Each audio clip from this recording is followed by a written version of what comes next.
Hello, everybody. Thank you so much for tuning in today. This is the Bodega Cat Book Club Health Edition. And today we're continuing our reading of Vibrational Medicine by Richard Gerber, MD, medical doctor. Dr. Richard Gerber. Okay, so this book is the third edition that we're using.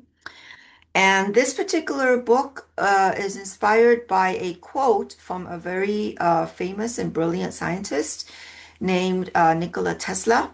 If you guys don't know who he is, I encourage you guys to check him out on YouTube. He's got a lot of videos. There's a lot of videos made about him and his history and his biography and stuff like that, and his research.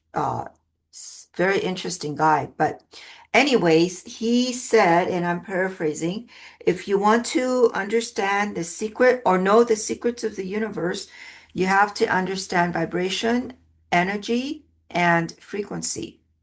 So this is the inspiration for this book. So before we begin, I want to welcome everybody. And if you enjoy these book clubs, I encourage you guys to check out our other book clubs.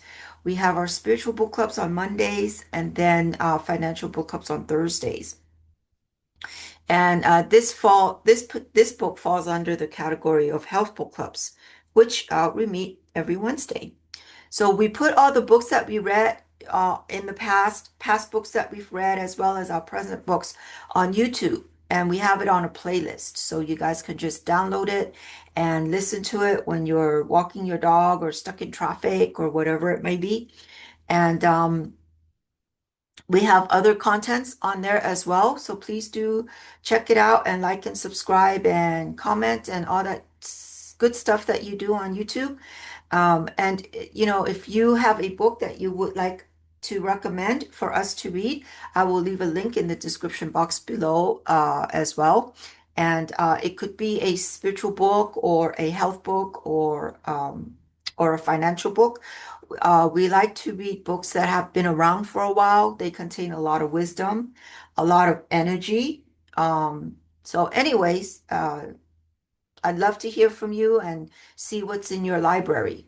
And if you feel so inclined, please do consider subscribing to our free monthly newsletter as well. And if you want to support us further, you can buy me a coffee, leave a donation. Check out our merchandise. We have many different designs for and merches for your fur babies, as well as for your kitties and doggies, as well as for humans.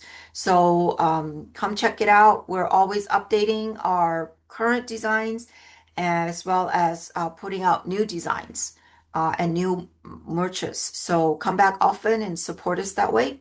And then if you're in the Los Angeles area or visiting LA, please come visit us in person. We have a healing center that we use technologies based on Nikola Tesla's scalar wave research.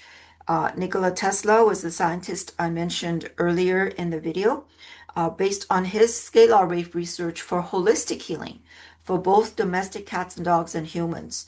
So you can read all about that technology and learn about it on our website, as well as our other services that we provide as well. So we appreciate you in whatever way, shape, or form that you guys support us. But most importantly, we thank you for being here and for being on this reading journey, book club journey with us.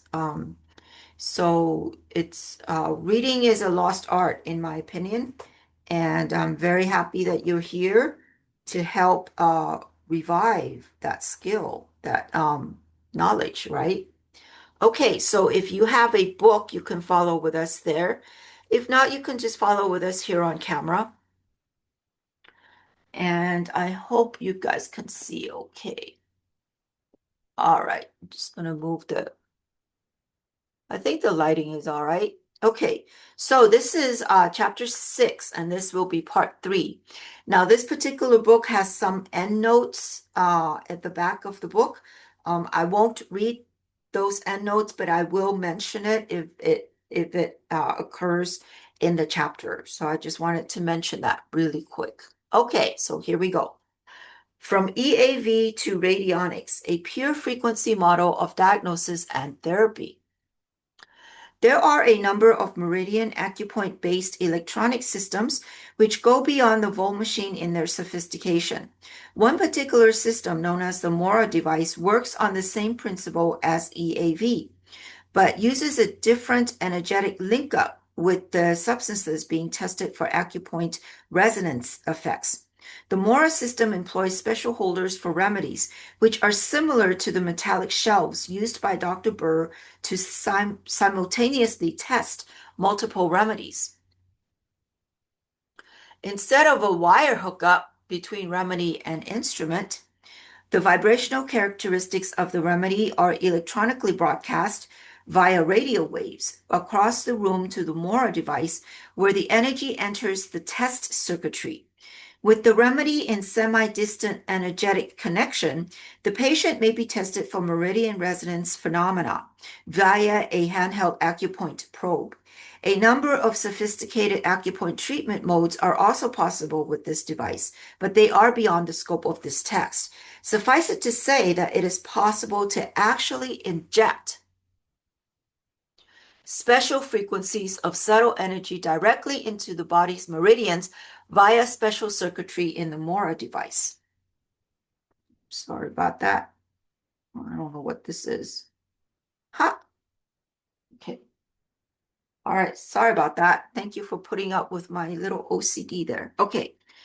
Another meridian-based instrument which goes beyond even the Mora device is the Intero system. The Intero has done away entirely with the need for the physical presence of the remedies. Inside the computerized memory programmed into the Intero, there is an energy reference bank containing the magnetically coded vibrational signatures of hundreds of homeopathic remedies. The computer automatically carries out searches for acupoint resonance reactions among its many remedies in order to find those remedies that match the patient's unbalanced energetic system. Like the aforementioned EAV systems, the practitioner still needs to use the handheld diagnostic probe to contact the proper acupoints. The Mora and Intero systems demonstrate the principles of energy frequency matching between patient and remedy to a high degree. The energy frequencies of the remedies can actually be dealt with separately from the remedies themselves in such systems as the Intero.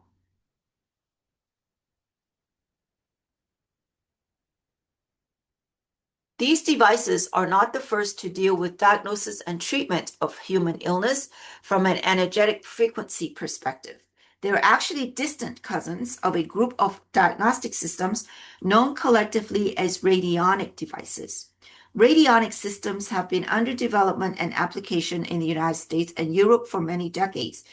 Various devices, often referred to as radionic black boxes, have been used by physicians and practitioners of alternative medicine since the early 1900s. A number of early pioneers in this field, including Albert Abrams, there's an endnote for him, Ruth Drown, George de la Warr, there are two endnotes for him, and Malcolm Ray, there is an endnote for him, developed and refined the basics of radionic practice and theory from its earliest beginnings. Radionic systems are perhaps more appropriately classified as psychotronic technologies. Unlike electronically based systems such as the Volt machine, radionic systems rarely make use of electricity, although many contain electrical circuitry and magnetic elements. More importantly, the successful use of radionic devices depends upon the psychic abilities of the radionic practitioner. The feedback provided by these systems is usually via an external mechano-electrical amplifier of internal physiologic change. The physiologic changes measured by the radionic devices correlate with subtle psychoenergetic alterations that occur within the nervous system of the system operator. Radionic systems require a unique energetic sensitivity, which has been referred to as radiesthesia. Radiesthesia may be defined as the psychic sensitivity to subtle radiation of varying vibrational frequencies. Many individuals possess this psychic ability to greater or lesser degrees. For instance, the SRI studies on remote viewing found that everyone tested had that ability to variable levels of performance. And there's an endnote on that. Some studies of PSI have found that everyone has psychic abilities to one degree or another, but that some people may actually repress this information because of incompatible belief systems. For instance, certain subjects who have been tested for ESP, extrasensory perception, actually have statistically significant scores of psychic hits versus misses, but in a negative direction. They scored fewer hits than should occur by random chance alone. ESP occurs at an unconscious level in all of us. Radionic systems capitalize on pathways of unconscious psychic expression within the nervous system to provide conscious data based upon extrasensory information gathering. One might say that they are ESP amplifiers. Therefore, the successful performance of radionic systems is dependent upon the consciousness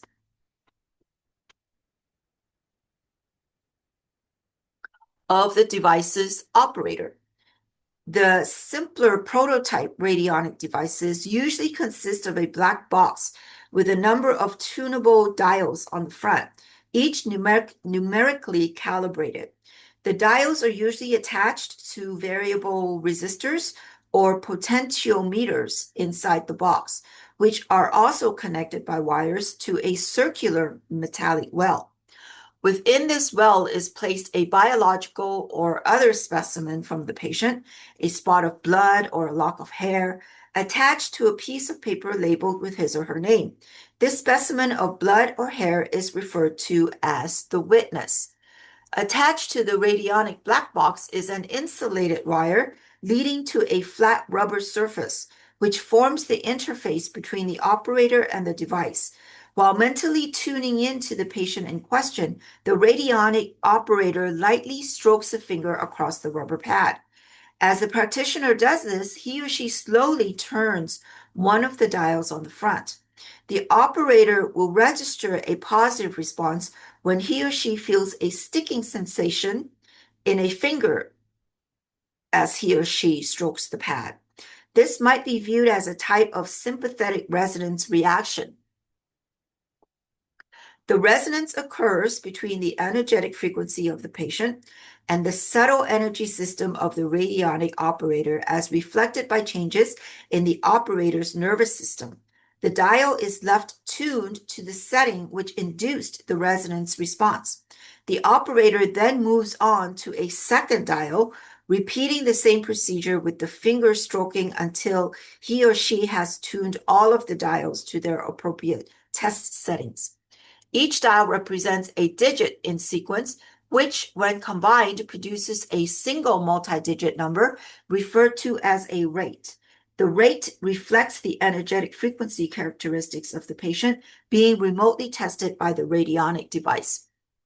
Based on a comparison of the patient's rate with a type of rate reference table, the radionic practitioner is able to make a presumptive diagnosis of the patient's pathologic condition. Comparison of patients' rates with the standard rate reference tables allows matching of the patient's frequency with known vibrational frequencies associated with particular illnesses. This is similar in a way to what happens with frequency matching in homeopathy. In homeopathy, illness frequencies are symbolically represented by individual homeopathic remedies rather than numerical rates which describe the same energy characteristics. Radionics looks toward directly measuring the patient's primary energetic frequency disturbance rather than depending upon empirical frequency matching of remedy to symptom complex. To an orthodox physician, this description sounds very much like nonsense. Nevertheless, radionic systems have demonstrated themselves to be effective diagnostic and therapeutic tools in spite of a lack of understanding by scientific critics. Radionic devices employ two primary principles in gathering diagnostic patient information. These are the principle of biological resonance and the holographic principle. We may come to better understand how these principles are applied in radionic systems by examining in greater detail the phenomena involved in the operation of the basic radionic device. The key ingredient in the use of the simple radionic device is the witness. The witness is usually a biological specimen obtained from the patient in question.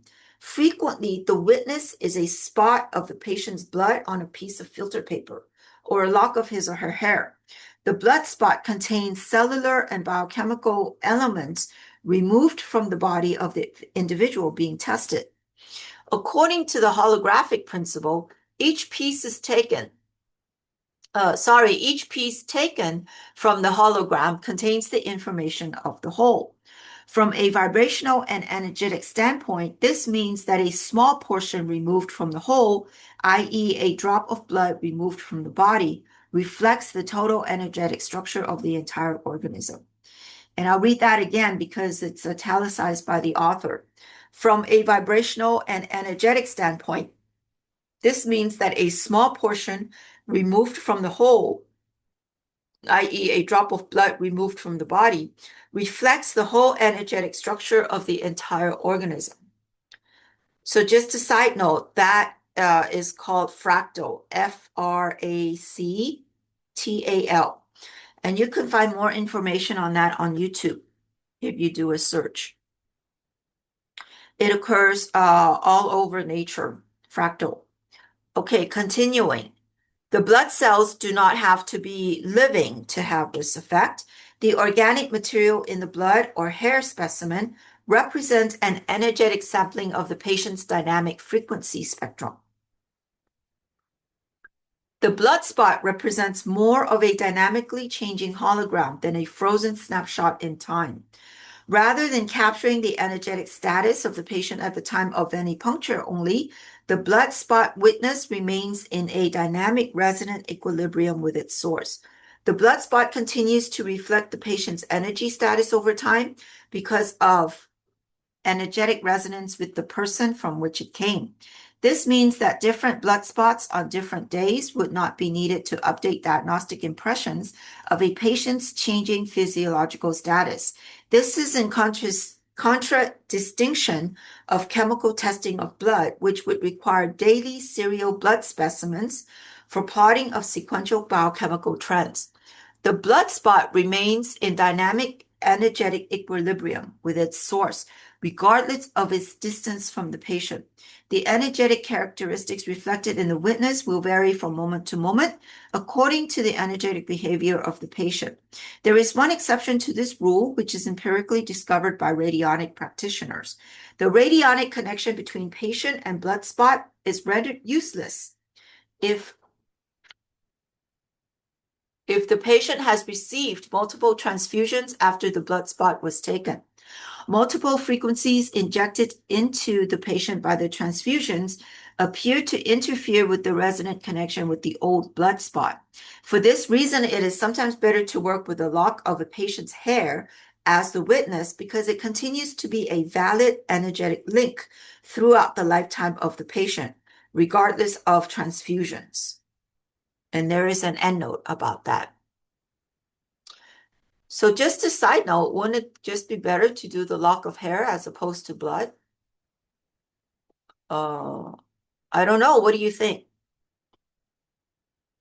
Which is, I mean, it sounds like from what the author was saying, it doesn't, the lock of hair seems to be more accurate or lasts longer. Whereas the blood, if you have many blood transfusions, it's not as accurate. Am I reading that right? I don't know. What do you think? Leave your thoughts in the comment below. I'd be very interested. Okay. I'd be very interested in hearing your thoughts. That's what I meant to say. Okay. All right, continuing. In the radionic device, the biological specimen to be used as a witness, such as the blood spot, is placed in a special metallic cylindrical well. The subtle energies of the blood specimen pass through the electrical circuitry of the radionic device via a wire beneath the witness housing.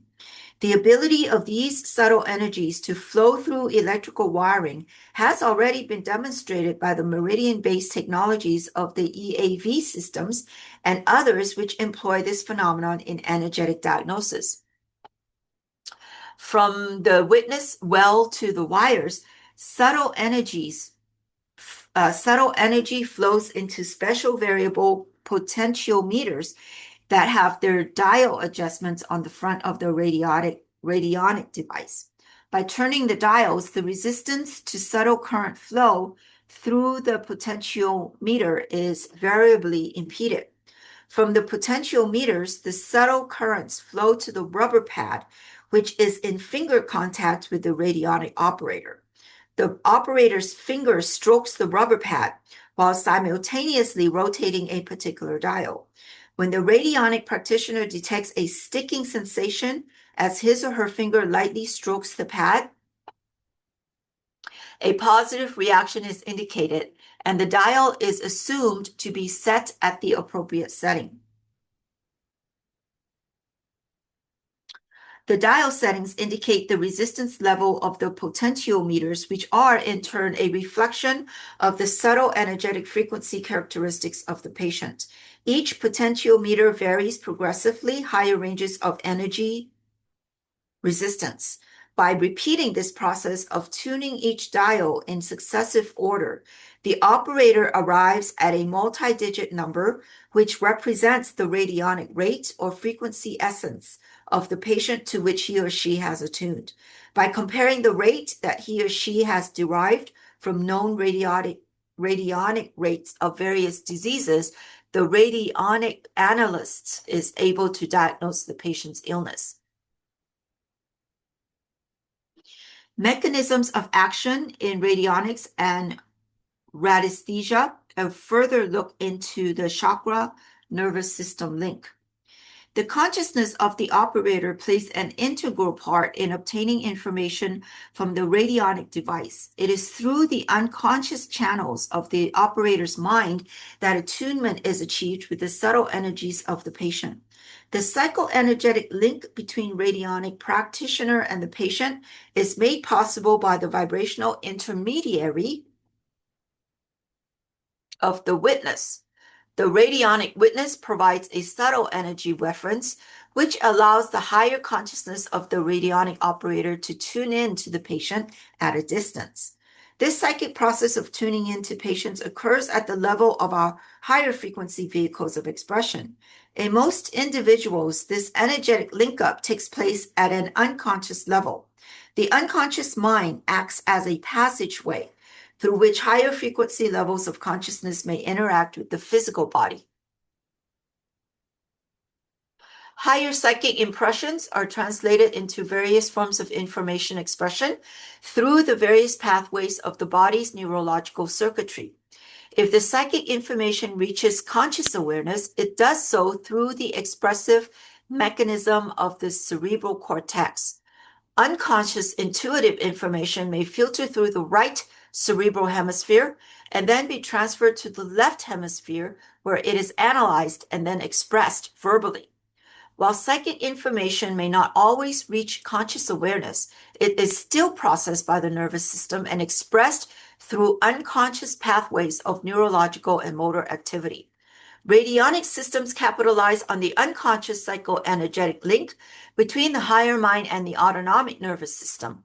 Increased activity in the sympathetic division of the autonomic nervous system may reflect unconscious psychic inputs from higher frequency levels of mind.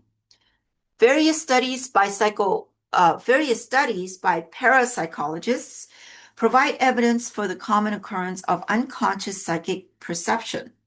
Although tests to score conscious ESP may prove insignificant, simultaneous measurements of autonomic activity in telepathic receivers will significantly correlate with unconscious PSI perception. Experiments by Douglas Dean at the Newark College of Engineering have revealed information about the unconscious autonomic PSI link. And there's a end note about that. Dean measured variations in finger blood flow of telepathic receivers by plethysmography. Oh my goodness. Plethysmography in order to obtain autonomic parameters of psychic functioning. It is well known that sympathetic nerve activity affects blood flow through tiny arteries in the skin. The sympathetic nervous system is a portion of the autonomic nervous system. During his study on telepathy, Dean instructed telepathic senders to concentrate on the psychic transmission of various names to telepathic receivers some distance away in the same building. Telepathic senders were given a list of target names consisting of individuals who were emotionally close to the receivers, as well as a list of dummy names chosen at random from the phone book. The senders were told to concentrate on transmitting one name at a time to the receivers at predetermined intervals. During those intervals, physismograph. Wait, this is PHE. The other one's PLE. Are they the same? There might be a typo. Let's look at this. This is, where is that word? PLETHY. And then this word here, where is it? It's PHETHY. Interesting. There might be a typo somewhere. Okay, anyways, I'll just read it the way it is. If I can read it. Physismograph.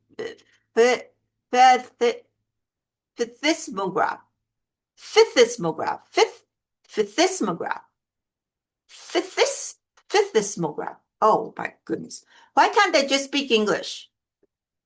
They have to come up with big words and big names that we can't pronounce. And it's all cottonmouth. Okay, anyways. Physismograph. Okay, anyways, whatever. Readings of telepathic receivers were studied for changes in sympathetic activity and arterial blood flow. All right. Although conscious awareness of telepathically transmitted names was non-existent, there were definite and statistically significant changes in finger blood flow during periods when the names of emotionally close individuals were transmitted. Significant changes in arterial blood flow through the fingers of ESP recipients reflected increased sympathetic nervous system activity in times of heightened emotional telepathic content. The increase in sympathetic activity caused restriction of blood vessels and thus a decrease in finger blood flow. Dean's landmark experiment proved that telepathy takes place at an unconscious level. Additionally, he demonstrated that increases in sympathetic nervous system activity mirrored unconscious telepathic reception by the brain. I'll read that again because it's italicized by the author. Dean's landmark experiment proved that telepathy takes place at an unconscious level. Additionally, he demonstrated that increases in sympathetic nervous system activity mirrored unconscious telepathic reception by the brain. Another important reflection of autonomic hyperactivity in response to psychic perception is the level of sympathetic nerve stimulation of sweat glands in the skin. A state of sympathetic hyperactivity is frequently accompanied by cool, moist palms and sweaty fingers. The coolness of the skin is due to constricted superficial blood vessels. Increased activity of sympathetic nerves innervating the skin causes the skin to become moist because of autonomic stimulation of sweat glands. Radionic devices capitalize upon increased fingertip moisture as a reflection of autonomic nervous activity. Most radionic devices utilize a special rubber membrane for feedback on the correctness. Oh, okay, sorry about that. I moved my desk. Okay, let me read that again. Most radionic devices utilize a special rubber membrane for feedback on the correctness of the radionic dial setting. The correct setting is signaled by a burst of increased sympathetic nervous activity when a psychic resonance reaction occurs. The feedback to the operator that this has occurred is a sticking sensation as he or she strokes a finger across the rubber membrane's feedback system. The rubber membrane acts as a translational device, which measures activity of fingertip sweat glands as an automatic indicator of higher psychoenergetic inputs into the central nervous system. The rubber pad has an energy connection to the vibrational witness, i.e. blood spot, via the wires and potentiometers within the radionic device. While the radionic operator is tuning the potentiometer dial, he or she is attempting to mentally attune his or her consciousness to the patient through the energetic link of the witness. The witness provides an energetic waveguide, which allows the operator to tune in to the vibrational frequency of the patient. As he or she turns the dials of the potentiometer, the higher mind of the radionic operator looks for a match between the energetic frequency of the patient and the frequency setting of the radionic device. The subtle energies of the vibrational witness are variably impeded by the resonance. Okay, sorry about that.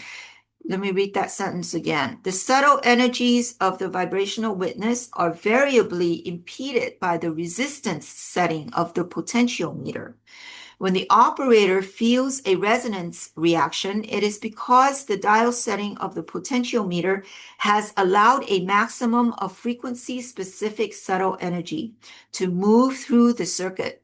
This energy maxima is intuitively sensed by the radionic operator as a positive sticking reaction as he or she moves a finger across the rubber pad. The primary psychic sensing takes place at a higher psychoenergetic level. The increased autonomic nervous system activity of the radionic operator is the signal that the dial setting permitting a subtle energy maxima has been reached. The higher mind of the radionic practitioner plays a uniquely integral role in psychic information gathering.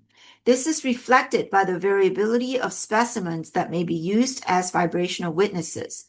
Although most practitioners utilize some type of biological specimen from the patient, such as a lock of hair or a spot of blood, some radionic practitioners are able to tune into the energies of the patient with a witness consisting only of a photograph or a piece of paper bearing the handwritten signature of the test patient. The holographic theory of every piece containing the whole may only partially explain how the patient's hair or blood sample may carry information. The witness is of the same energetic frequency as the patient from which it is derived. There is a type of energetic resonance between the patient and witness. Photographs of patients may actually capture an element of their vibrational essence, as evidenced by radionic practitioners' abilities to use them as witnesses. Instead of tuning into the small representative hologram of the patient encoded within the blood or hair specimen, it is possible that the consciousness of the radionic practitioner is able to tune into the cosmic hologram in order to obtain psychic information about a patient at a distance.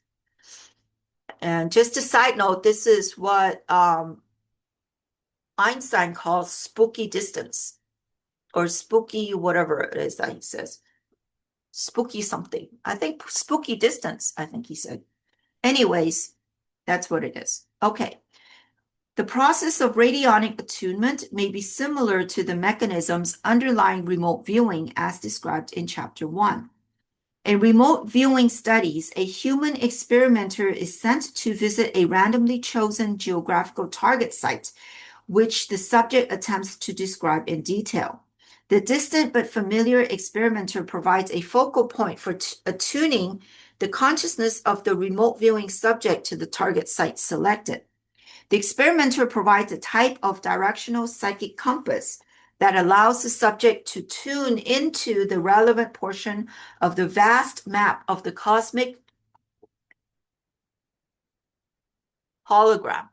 Similarly, in radionics, the witness may provide a different type of directional psychic compass that serves as a focal point for the radionic operator's higher mind. This compass guides the operator in tuning into the relevant portion of the cosmic hologram by allowing it to hone in on the patient's unique frequency characteristics. Another useful analogy is the concept of the psychic bloodhound. When trackers are attempting to find someone lost or missing, they will often use bloodhounds. The bloodhound will be given an article of clothing, such as a shoe, belonging to the missing person, to smell in order that it may fine-tune its olfactory senses to the scent of that person. By following the scent, the dog is able to sniff out where the missing person has been and ultimately discover his or her whereabouts. In radionics, the witness waveguide acts in a similar fashion to give the vibrational sense of the patient to the higher senses of the radionic operator. Unlike the bloodhound, who must physically track the individual, the psychic capabilities of the radionic operator allow him or her to tune into the patient at any distance and be in direct vibrational attunement. While the radionic operator may not be able to consciously perceive energetic data about the patient, he or she is attempting to tune into, the operator's multidimensional higher mind can. Human beings constantly receive higher frequency energetic inputs through their chakra net-eye systems. In most individuals, this perception takes place at levels outside of their conscious levels of awareness. Because the chakras possess higher frequency perceptual qualities because the chakras possess higher frequency perceptual qualities and are intimately interconnected with the physical nervous system, pathways are provided by which the activity of the autonomic nervous system may be modulated by subtle energetic inputs. Radionic systems, such as the basic unit previously mentioned, attempt to translate the normally unconscious data of higher psychic information into consciously utilizable diagnostic data. A variety of radionic instruments have been devised which allow the practitioner to diagnose a wide range of energetic and physiologic disorders. The radionic system is a passive device. It is entirely dependent upon the subtle energetic perceptual system of the radionic operator to provide the necessary ingredients for its successful operation. The ability to accurately diagnose energetic dysfunction at various frequencies levels is a reflection of the energetic sensitivity of the chakra perceptual systems of each individual radionic practitioner. And I'll read that again because it's italicized by the author. The ability to accurately diagnose energetic dysfunction at various frequency levels is a reflection of the energetic sensitivity of the chakra perceptual systems of each individual radionic practitioner. Therefore, the radionic systems only provide consistently accurate diagnosis if the operator has achieved some functional level of awakening and proper functioning of the major chakras. This is indeed one type of diagnostic instrument that is entirely dependent upon the experimenter effect. Therefore, the radionic devices may provide slightly different levels of information to practitioners with varying levels of experience. Wow. Okay, we'll stop here for now. Interesting section about all the instruments, isn't it? Well, I hope you enjoyed that section. Let me know what you think and its relationship to our psychic ability and the chakra system. I think they're all interrelated. You know, we're all interrelated at the end of the day. So, anyways, I hope you enjoyed that and hope you guys all have a great day. And we will see you next time in our next book club. Okay, bye now.